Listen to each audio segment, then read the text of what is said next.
ಅಲ್ಫಾಲ್ಫಾ ಇದು ಅದ್ಭುತವಾದ ಔಷಧಿ ಗುಣಗಳನ್ನು ಹೊಂದಿದ್ರೂ ಕೂಡ ಬಹಳಷ್ಟು ಕಡಿಮೆ ಜನರಿಗೆ ಪರಿಚಿತವಾಗಿದೆ. ವೈಜ್ಞಾನಿಕವಾಗಿ ಇದನ್ನು ಮೆಡಿಕ್ಯಾಗೋ ಸಟೈವಾ ಅಂತ ಕರೀತಾರೆ. ಸಾಮಾನ್ಯವಾಗಿ ಲ್ಯುಸರ್ನಾ ಅಂತ ಕರೀತಾರೆ. ನಮ್ಮ ದೇಶದಲ್ಲಿ ರಿಜ್ಕಾ ಅಂತ ಕರೆಯಲಾಗುತ್ತೆ. ಉತ್ತರ ಪ್ರದೇಶದ ಪಶ್ಚಿಮ ಭಾಗದಲ್ಲಿ ಇದನ್ನು ಬೆಳೆಯಲಾಗುತ್ತೆ. ಅಲ್ಫಾಲ್ಫಾ ಈ ಪದ ಹೆಚ್ಚಾಗಿ ನಾರ್ತ್ ಅಮೆರಿಕಾದಲ್ಲಿ ಬಳಸಲಾಗುತ್ತೆ. ಇದು ಒಂದು ಅರೇಬಿಕ್ ಪದ. ಇದರರ್ಥ ಪ್ಲಾಂಟ್ಸ್ ಫಾದರ್ ಅಂದ್ರೆ ಸಸ್ಯಗಳ ತಂದೆ. ಹೀಗೆ ಯಾಕೆ ಹೇಳಲಾಗುತ್ತೆ ಗೊತ್ತಾ? ಈ ಗಿಡಮೂಲಿಕೆ ಎಲ್ಲಾ ತರಹದ ಪೋಷಕಾಂಶಗಳಿಂದ ಸಮೃದ್ಧವಾಗಿರೋದ್ರಿಂದ ಇದರ ಬೇರು 10ರಿಂದ 12 ಮೀಟರ್ನಷ್ಟು ಆಳ ಹೋಗುತ್ತವೆ. ಹೀಗಾಗಿ ಇದು ಮಣ್ಣಿನಿಂದ ಪೋಷಕಾಂಶಗಳನ್ನು ಚೆನ್ನಾಗಿ ಹೀರ್ಕೊಳ್ಳುತ್ತೆ. ಅಷ್ಟೇ ಅಲ್ಲ, ಇದರ ಬೇರುಗಳಲ್ಲಿ ನೈಟ್ರೋಜನ್ ಫಿಕ್ಸಿಂಗ್ ಬ್ಯಾಕ್ಟೀರಿಯಾ ಇರೋದ್ರಿಂದ ಇವು ಮಣ್ಣಿನ ಫಲವತ್ತತೆ ಕೂಡ ಹೆಚ್ಚಿಸುತ್ತವೆ. ಈ ಸಸ್ಯದಲ್ಲಿ ಪರ್ಪಲ್ ಕಲರ್ ನೇರಳೆ ಬಣ್ಣದ ಹೂ ಬಿಡುತ್ತವೆ ಮತ್ತು ಇದರ ಬೀಜ, ಹೂ, ಎಲೆ ಎಲ್ಲವೂ ಔಷಧಿ ಗುಣಗಳನ್ನ ಹೊಂದಿವೆ. ಇದರ ಬೀಜಗಳು ಪ್ರೋಟೀನ್, ಹೆಲ್ದಿ ಫೈಬರ್, ದಿನಕ್ಕೆ ಬೇಕಾಗುವ ವಿಟಮಿನ್ ಕೆಯ 13% ಮತ್ತು ಸ್ವಲ್ಪ ಪ್ರಮಾಣದಲ್ಲಿ vitamin C, vitamin B, vitamin E, phosphorus, iron, zinc, calcium, potassium, phyto ಎಸ್ಟ್ರೋಜನ್ಗಳು ಹೀಗೆ ಇನ್ನು ಹಲವಾರು ರಾಸಾಯನಿಕ ಸತ್ವಗಳಿಂದ ಸಮೃದ್ಧವಾಗಿವೆ. ಇದರ ಔಷಧೀಯ ಗುಣಗಳನ್ನು ನೋಡಿದ್ರೆ ಮೊದಲನೇದಾಗಿ ಹಸಿವು ಹೆಚ್ಚಿಸುತ್ತದೆ. ಅಲ್ಫಾಲ್ಫಾ ಬೀಜಗಳ ಮೊಳಕೆ ಅಥವಾ ಇದರ ಟಾನಿಕ್ ಕೂಡ ಸಿಗುತ್ತೆ. ಇದರ ಸೇವನೆಯಿಂದ ಜೀರ್ಣಕ್ರಿಯೆ ಉತ್ತೇಜನಗೊಂಡು ಪೋಷಕಾಂಶಗಳ ಹೀರಿಕೆ ಚೆನ್ನಾಗಿ ಆಗುತ್ತದೆ. ಅಷ್ಟೇ ಅಲ್ಲ, ನಮ್ಮ ದೇಹದಲ್ಲಿನ 7 ಧಾತುಗಳನ್ನು ಅಂದ್ರೆ ರಸ, ರಕ್ತ, ಮಾಂಸ, ಮೇದ, ಅಸ್ಥಿ, ಮಜ್ಜ, ಶುಕ್ರ ಇವುಗಳನ್ನು ಬ್ಯಾಲೆನ್ಸ್ ಮಾಡುತ್ತದೆ. ಎರಡನೇದಾಗಿ ತೂಕ ಹೆಚ್ಚಿಸುತ್ತದೆ. ಇದರ ಸೇವನೆಯಿಂದ ಪೋಷಕಾಂಶಗಳ ಹೀರಿಕೆ ಚೆನ್ನಾಗಿ ಆಗೋದ್ರಿಂದ ದೇಹದಲ್ಲಿ ಒಳ್ಳೆಯ ಕೊಬ್ಬಿನ ಪ್ರಮಾಣ ಹೆಚ್ಚಾಗೋದ್ರಿಂದ ತೂಕ ಕೂಡ ಹೆಚ್ಚುತ್ತದೆ. ಅಂದ್ರೆ ಕಡಿಮೆ ತೂಕ ಇರುವವರಿಗೆ ಇದು ತುಂಬಾನೇ ಒಳ್ಳೆಯದು. ಮೂರನೇದಾಗಿ ಮಹಿಳೆಯರ ಆರೋಗ್ಯಕ್ಕೆ ತುಂಬಾನೇ ಒಳ್ಳೆಯದು. ಪಿಸಿಒಡಿ, ಪಿಸಿಒಎಸ್ ಸಮಸ್ಯೆಯಲ್ಲಿ ಮಹಿಳೆಯರಲ್ಲಿ ಎಸ್ಟ್ರೋಜನ್ ಹಾರ್ಮೋನಿನ ಕೊರತೆ ಉಂಟಾಗುತ್ತದೆ, ಪ್ರೊಜೆಸ್ಟೆರಾನ್ ಹಾರ್ಮೋನಿನ ಕೊರತೆ ಆಗುತ್ತದೆ.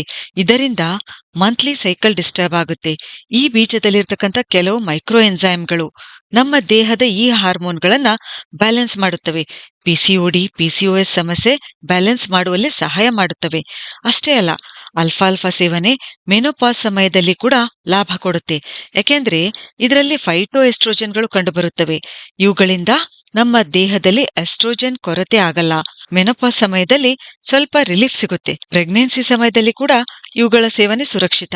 ನಾಲ್ಕನೇದಾಗಿ ಅಲ್ಫಾಲ್ಫಾದ ಮೊಳಕೆಯ ನಿಯಮಿತ ಸೇವನೆಯಿಂದ ಹೃದಯದ ಸಮಸ್ಯೆಗಳು ಬರುವ ಸಾಧ್ಯತೆ ಕಡಿಮೆ ಇರುತ್ತದೆ. ಇದರಲ್ಲಿ ಒಂದು ವಿಧವಾದ ಅಮೈನೋ ಆಸಿಡ್ ಕಂಡುಬರುತ್ತೆ. ಇದು ಕೊಬ್ಬಿನ ಜೊತೆ ಸೇರಿ ನಮ್ಮ ದೇಹದಲ್ಲಿನ ಕೊಲೆಸ್ಟ್ರಾಲ್ ಕಡಿಮೆ ಮಾಡುತ್ತೆ. ಇಲ್ಲಿ ಏನಾಗುತ್ತೆ ಅಂದ್ರೆ ಅಮೈನೋ ಆಮ್ಲ ಕೊಬ್ಬಿನ ಜೊತೆ ಸೇರೋದ್ರಿಂದ ಎಲ್ಲಾ ಕೊಬ್ಬು ಕೊಲೆಸ್ಟ್ರಾಲ್ ಆಗಿ ಪರಿವರ್ತನೆ ಆಗಲ್ಲ. ಹೀಗೆ ದೇಹದಲ್ಲಿ ಕೊಲೆಸ್ಟ್ರಾಲ್ ಪ್ರಮಾಣ ಕಡಿಮೆ ಆಗುತ್ತೆ ಮತ್ತು ರಕ್ತ ಸಂಚಾರ ಸರಾಗವಾಗಿ ಆಗೋದ್ರಿಂದ ಹೈ ಬ್ಲಡ್ ಪ್ರೆಷರ್ ಕೂಡ ಕಡಿಮೆ ಆಗುತ್ತದೆ. ಅಷ್ಟೇ ಅಲ್ಲ, ಒಂದು ವೇಳೆ ನಾವು ಹೊರಗಿನ ಆಹಾರ ಪದಾರ್ಥಗಳನ್ನು ಹೆಚ್ಚು ಸೇವಿಸುತ್ತಿದ್ರೆ ಈ ಅಲ್ಫಾಲ್ಫಾದ ಮೊಳಕೆ ಕಾಳುಗಳು ದಿನನಿತ್ಯ ಸೇವಿಸೋದ್ರಿಂದ ನಮ್ಮ ದೇಹದಲ್ಲಿ ಹೆಚ್ಚುತ್ತಿರುವ ಕೆಟ್ಟ ಕೊಲೆಸ್ಟ್ರಾಲ್ ಕಡಿಮೆಯಾಗಿ ಗುಡ್ ಕೊಲೆಸ್ಟ್ರಾಲ್ ಹೆಚ್ಚುತ್ತದೆ. ಅಂದ್ರೆ ಎಲ್ಡಿಎಲ್ ಕಡಿಮೆಯಾಗಿ ಎಚ್ಡಿಎಲ್ ಹೆಚ್ಚುತ್ತದೆ. ಐದನೇದಾಗಿ ಮಧುಮೇಹಿಗಳಿಗೆ ಒಳ್ಳೆಯದು. ಹೃದಯದ ಆರೋಗ್ಯದ ಜೊತೆಗೆ ಇದು ಶುಗರ್ ಲೆವೆಲ್ ಕೂಡ ಕಂಟ್ರೋಲ್ ಮಾಡುತ್ತದೆ. ಇಲ್ಲಿ ಏನಾಗುತ್ತೆ ಅಂದ್ರೆ ಇದರಲ್ಲಿರ್ತಕ್ಕಂಥ ಒಂದು ಅಮೈನೋ ಆಮ್ಲ L-ಕಾರ್ನಿಟಿನ್ ಇದು ಬ್ಲಡ್ ಶುಗರ್ ಕಡಿಮೆ ಮಾಡುವಲ್ಲಿ ತುಂಬಾನೇ ಪ್ರಭಾವಶಾಲಿಯಾಗಿದೆ. ಅಷ್ಟೇ ಅಲ್ಲ, ಅಲ್ಫಾಲ್ಫಾ ಫೈಬರ್ನಿಂದ ಕೂಡ ಸಮೃದ್ಧವಾಗಿದೆ.